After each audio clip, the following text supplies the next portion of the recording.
Welcome. आज हम देखेंगे जी कि सिर्फ एक नज़रिया बदल के एक आम एग्ज़ाम में आप ज़्यादा स्कोर कर सकते हैं सेम इनपुट के साथ। इनपुट बदलने की ज़रूरत नहीं पड़ेगी। तो इस थ्योरी में थोड़ी खुद की तारीफ मुझे करनी पड़ेगी। जो हमारी गुरबानी जो ना जी अलाउ नहीं करती अहंकार इको टाइप चीज़ें, इसलिए मैं पहले से माफ़ी मांगता हूँ उसके लिए। तो इस थ्योरी का बेस है जी बुल्ले शाह का कलाम। आप हैरान होंगे, लेकिन जो सनातनी क्लासिक चीज़ें होती है ना जी, वो हर चीज़ के लिए सच होती हैं और हर समय सच होती हैं। तो बुल्ले शाह एक सूफी संत था जिसका गुरु मुर्शद नाराज हो जाता है, तो वो एक स्त्री के कपड़े पहन लेता है और नाच नाच के अपने गुरु को मनाता है। जो स्टोरी है, तो वो जो गाना है उसने गाया था, तेरे इश्क नचाया कर थैया थैया, जो आपने वो गुलजार साहब का गाना है चल छैया छैया, वो इसी से इंस्पायर्ड है। तो बुल्ले शाह ने इस सब जो चली घटनाक्रम, इसको कंक्लूड ऐसे किया कि आप कितने भी सुंदर लगो, आप कितने भी मेकअप कर लो, ऐसा कुछ कितने भी गहने आभूषण पहन लो, कितने भी ज़्यादा बढ़िया कपड़े पहन लो, लेकिन अगर आप अपने बिलवड को सुंदर नहीं लग रहे हो तो आपका किया धरा सब बेकार है। मतलब सुंदर लगने का, अपना खुद को सुंदर लगना या अपने दोस्तों को सुंदर लगने, इसका कोई अर्थ नहीं है। जिसको सुंदर लगना चाहिए उसको अगर सुंदर लग रहे हो तो आप सुंदर हो। आपने क्या किया क्या नहीं किया ये उसी पर है मुनस्सर।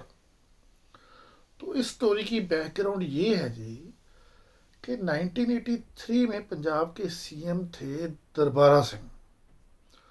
उन्होंने पंजाब के 4 कॉलेजेस में ना जी कैरियर विंग्स खोले। इनमें जो स्टूडेंट दाखिल किए, इसका पर्पज़ ये था कैरियर विंग्स का कि पंजाब से ज़्यादा बच्चे आईएएस ऑफिसर बने, मिलिट्री ऑफिसर बने, जज बने वगैरह। तो मैं इसी इसमें बहुत सारे इन कैरियर विंग्स के प्रोडक्ट जो थे ना, वो आईएएस ऑफिसर भी बने, भी मिलिट्री ऑफिसर भी बने, स्टेट सिविल सर्विसेज में आए, सभी तरफ। मैं भी स्टेट सिविल सर्विसेज में भी आया, जज भी बना। तो मतलब कुल मिला के कैरियर विंग्स में ना जी पंजाब की क्रीम होती थी, क्योंकि 15 ही सीटें होती थी। तो टॉपर्स ही क्वालिफाई कर पाते थे इसमें एडमिशन लेने के लिए। तो इसके BA 2 के इकोनॉमिक्स के एग्ज़ाम की मैं बात करने वाला हूँ। इसमें मेरा क्लास फेलो था, मान लो उसका फर्जी नाम मान लो मिंटा था। वो बहुत मेहनती बड़ा इंटेलिजेंट बच्चा था। ये उसके फादर यूनिवर्सिटी में प्रोफेसर थे, और वो BA 2 के इकोनॉमिक्स के एग्ज़ाम के लिए इकोनॉमिक सर्वे के आंकड़े पढ़ता था और याद करता था और एग्ज़ाम में लिख के आता था।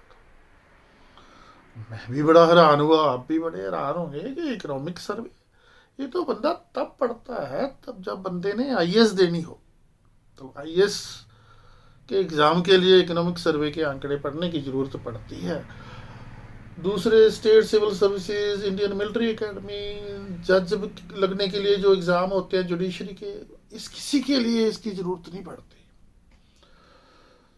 तो ये तो होगी जी उसकी स्टोरी, कितनी वो मेहनत करता था, कितना इनपुट तैयार करता था। तो मेरी स्टोरी ये थी कि कैरियर विंग में जब मेरी एडमिशन हुई तो मैं जी इश्क में पड़ गया। फर्स्ट लव जिसे बोलते हैं, आपको पता ही है कितनी इंटेंसिटी होती है। तो मैंने तो किताब को हाथ नहीं जी लगाया पूरा सीज़न। तो एग्ज़ाम के एक दिन पहले मुझे टेंशन हो गई कि अब तक टॉपर रहा है, अगर मार्क्स कम आए तो बड़ी बेइज्जती होगी। तो मैं भागा गया जी आर्य समाज चौक, वहाँ से पॉकेट लाया पंजाबी में। मीडियम हमारा इंग्लिश ही होना था सबका। आईएएस की तैयारी कराते थे वहाँ, एक्स्ट्रा स्टडीज़ कराते थे कैरियर विंग में, इसी के लिए शाम तक तो उस पर मैंने रात 2-3 बार नज़र मारी सरसरी, सारी पॉकेट पर सारी की, और अगले दिन एग्ज़ाम दे दिया। उसने भी, मिंटे ने भी, मैंने भी, सभी हमने 15 जो क्लास फेलो थे, 15 के 15। तो अब तक तो सब ठीक रहा, लेकिन जब रिजल्ट आया ना जी, तब झटका लगा। तो झटका ये कि वो मिंटे ने, जिसने इतनी मेहनत की थी, इतनी पूरा सीजन तैयारी करता रहा, उसके मार्क्स तो आए 43 और मेरे आए 75। मैं भी हैरान था वैसे तो।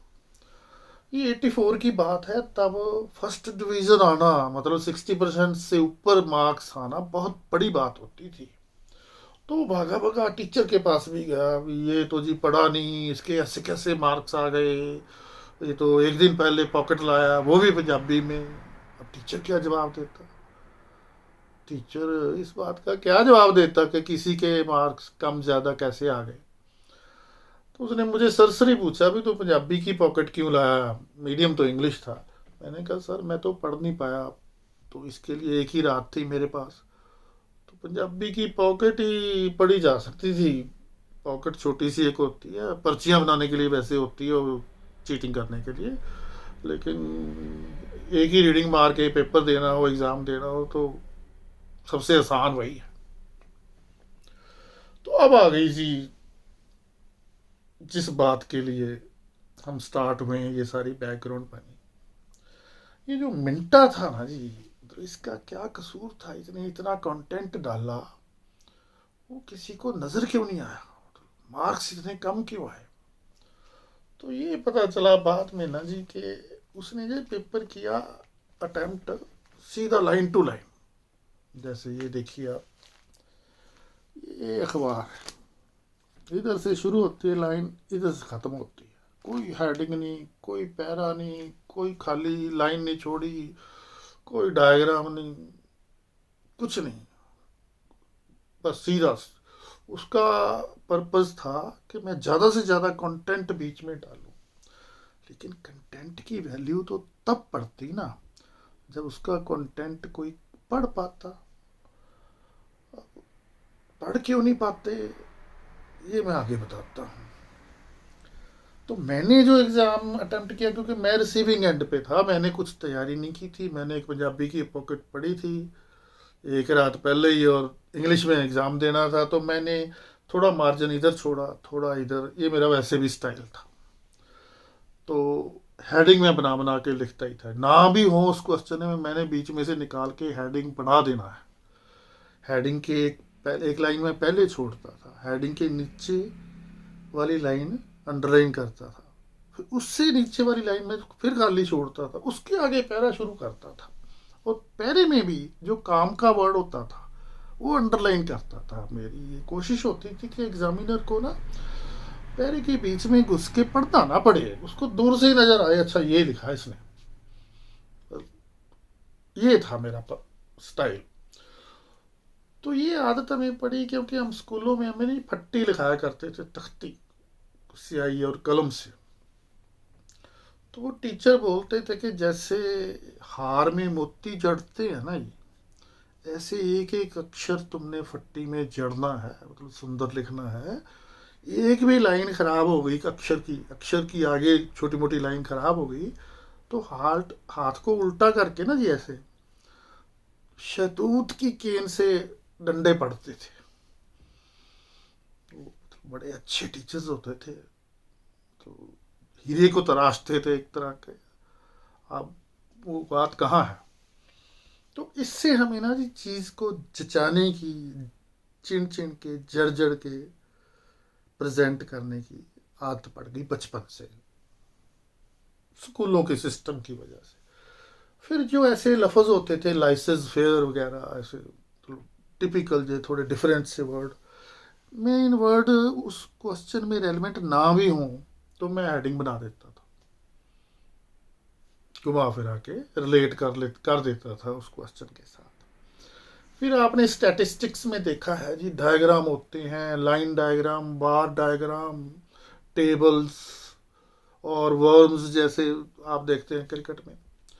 ये सारी चीज़ें मैं हर एग्ज़ाम में डालता ही डालता, हर क्वेश्चन में उनका कोई मतलब निकले चाहे ना निकले, मतलब कुल मिला के मैं ज़बरदस्ती कोई ना कोई टेबल, कोई ना कोई डायग्राम, ग्राफ, बॉर बना देता था और रिलेट भी कर देता था। अभी ये रहा constitution, civil law, criminal law, आगे टॉर्ट्स, आगे कमर्शियल लॉ, वो जैसे न्यूक्लियर चेन रिएक्शन होता था ना, ऐसा बना देता था। तो ये सब आप बोलेंगे इसमें नया क्या है, ये तो सभी टीचर बताते हैं, उन्होंने क्या बताया, कैसे मार्क्स बढ़ाए।